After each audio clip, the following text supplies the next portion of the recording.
పట్టుభద్రుల MLC ఎన్నికల్లో పట్టుభద్రులు ప్రతి ఒక్కరు కూడా తప్పకుండా తమ ఓటు హక్కును విధిగా వినియోగించుకోవాలని, తమ ఓటును సద్వినియోగం చేసుకోవాలని మెదక్ ఎమ్మెల్యే డాక్టర్ మైనంపల్లి రోహిత్రావు అన్నారు. మెదక్ జిల్లా చిన్నశంకరంపేట జిల్లా పరిషత్ ఉన్నత పాఠశాలలో ఎమ్మెల్సీ పట్టుభద్రుల ఎన్నికల్లో భాగంగా మెదక్ ఎమ్మెల్యే డాక్టర్ మైనంపల్లి రోహిత్రావు తన ఓటు హక్కును వినియోగించుకున్నారు.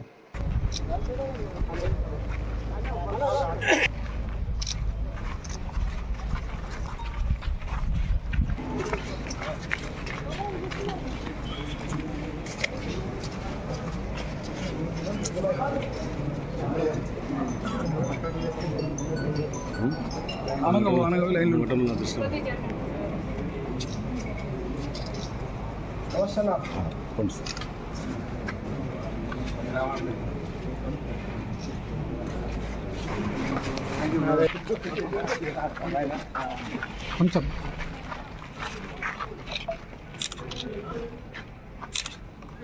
మాట్లాడు.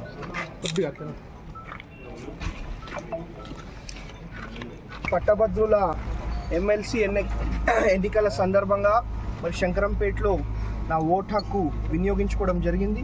మరి అదేవిధంగా మరి అందరు పట్టభద్రులు కూడా బయటికి వచ్చి మరి వారి ఓటు హక్కుని మరి